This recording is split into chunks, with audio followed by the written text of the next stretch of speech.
Assalamualaikum warahmatullahi wabarakatuh. Perkenalkan, nama saya Musfira, nama lapangan Cenrana.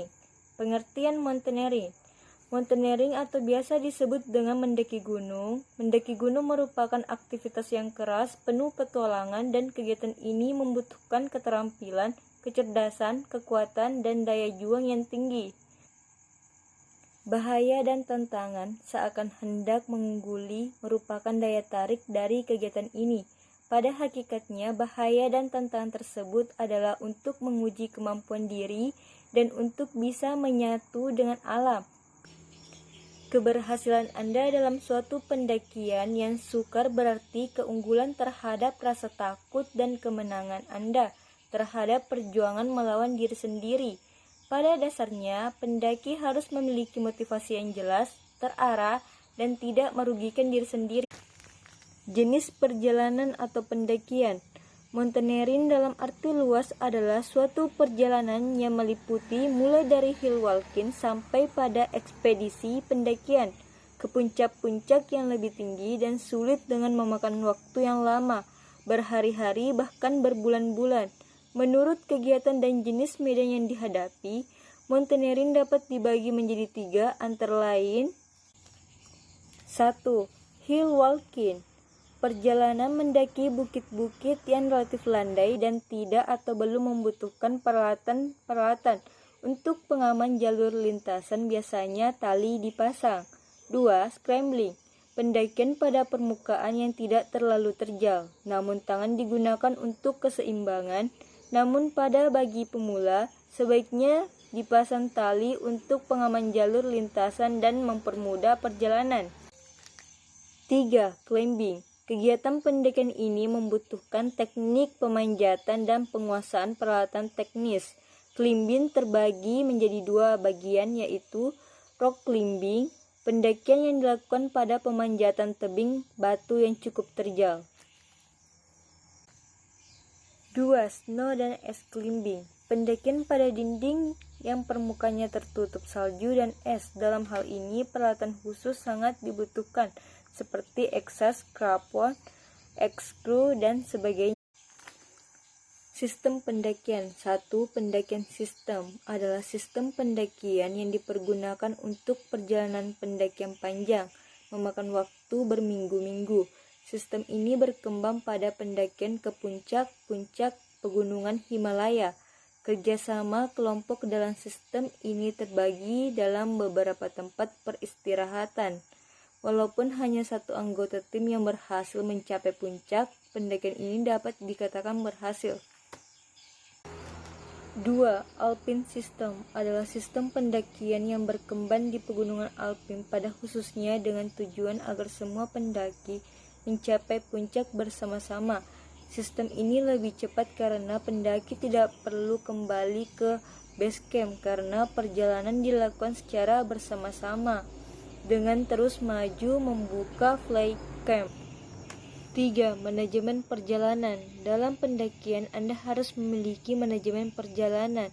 Ini bertujuan agar pada saat Anda mendaki sebuah gunung tidak menemui kendala yang sangat berarti yang akan mengakibatkan kerugian pada diri sendiri. Adapun manajemen perjalanan yang perlu Anda ketahui sebagai berikut. 1. Pra-perjalanan. Yang paling penting dalam memulai setiap perjalanan adalah motivasi yang mendorong terjadinya suatu perjalanan. Selanjutnya, hal inilah yang akan menjadi tolak ukur selanjutnya. Hal-hal yang harus dipersiapkan sebelum memulai perjalanan. A. Mengumpulkan informasi dari aktivitas yang akan dilakukan.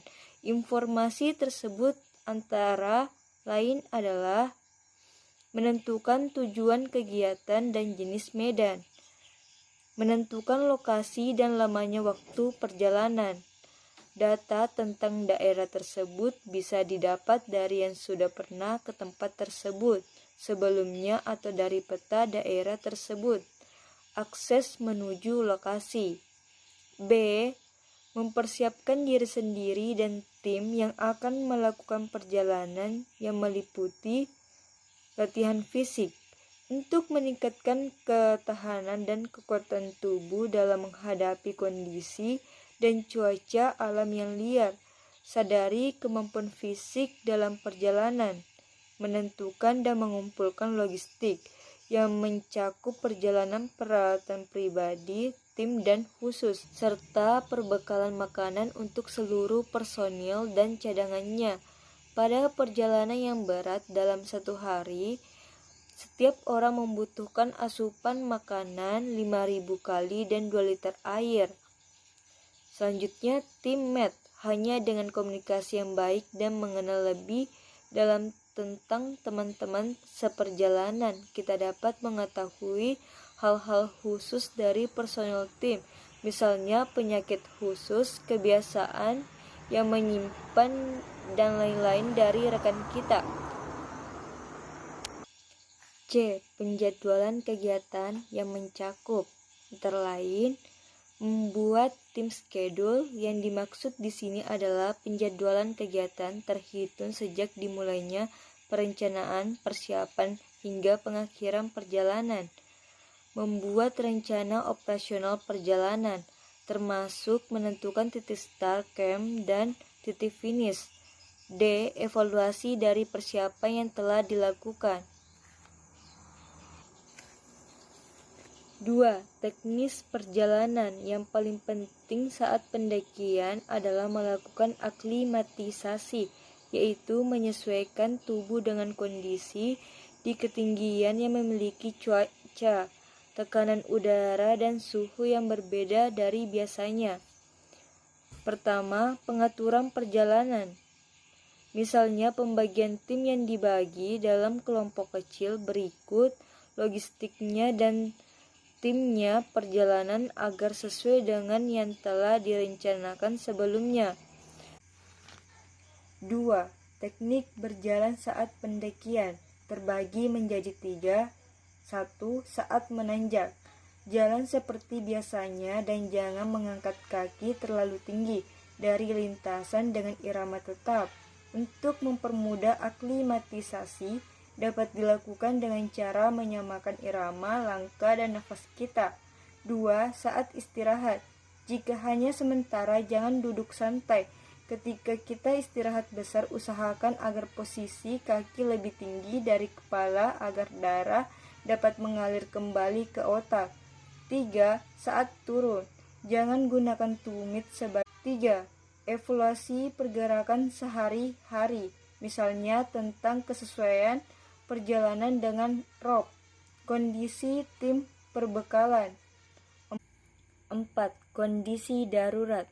Menurunnya kemampuan fisik ketika perlengkapan peralatan dan perbekalan makanan tidak mencukupi, ketika kehilangan orientasi medan. 3. Pasca perjalanan. Periksa kondisi peralatan yang telah digunakan. Bersihkan peralatan yang kotor dengan air murni dan jangan disiram dengan sabun. Jangan dijemur langsung terkena sinar matahari. Ketika disimpan lebih baik digantung dan jangan dilipat. 3. Membuat laporan perjalanan yang telah dilakukan dengan tujuan agar memiliki data valid tentang perjalanan yang dilakukan tersebut. Kumpulkan data yang didapat selama perjalanan, antara lain jadwal hasil kegiatan, kronologis kegiatan, hasil evaluasi selama di lapangan, peralatan yang digunakan, laporan keuangan, hasil yang didapat dari perjalanan yang dilakukan, dokumentasi, foto atau video. 5. Perlengkapan peralatan dan perbekalan makanan berguna agar kita tidak sengsara dan kelaparan selama perjalanan atau pendakian yang kita lakukan. Jika kita melakukan perjalanan 3 hari, maka bawalah bekal untuk 5 hari. Gunanya yaitu untuk menghadapi kondisi darurat. Setelah menentukan perjalanan yang akan dilakukan, barulah kita dapat menentukan perlengkapan dan perbekalan regu dan perorangan yang dapat dibagi menjadi perlengkapan perorangan. 1. Carrier, 2. Matrax, 3. raincoat, 3. sleeping bag, 5. Perlengkapan makan dan minum, 6. Baju hangat, 7. Sepatu gunung tambah kaos kaki cadangan, 8. Senter, 9. Kupluk 10 obat-obat pribadi, 11 peralatan navigasi, 12 logistik, 13 lilin dan lampu senter, 14 pisau serbaguna, 15 perlengkapan mandi. Tim 1 tenda, 2 peralatan masak, 3 P3K, 4 trash bag, 5 golok tebas. 6. Menyusun perlengkapan dalam ransel. Yang menjadi dasar dari packing adalah keseimbangan. Bagaimana kita menumpukan berat badan pada tubuh sedemikian rupa, sehingga kaki dapat bekerja seefisien mungkin. Dalam batas-batas tertentu, frame yang dimiliki ransel dapat memberikan kenyamanan sewaktu menggendong beban. Namun, bagaimanapun baiknya desain ransel yang dimiliki akan sedikit, artinya apabila kita tidak mampu menyusun barang dengan baik, berikut ini adalah prinsip pengepakan barang ke ransel. 1. Kelompokkan barang-barang dan masukkan ke dalam kantong plastik atau kantong parasit, terutama pakaian tidur, cadangan, kertas, buku, dan lain-lain. 2. Tempatkan barang yang lebih berat setinggi dan sedekat mungkin dengan badan kita. Barang-barang yang lebih ringan ditempatkan di bagian bawah. 3. Letakkan barang yang sewaktu-waktu diperlukan cepat di bagian atas atau pada kantong luar. Semua hal ini ditujukan agar beban lebih dekat ke pundak dan tidak perlu membongkar ransel dalam kondisi yang memerlukan reaksi cepat.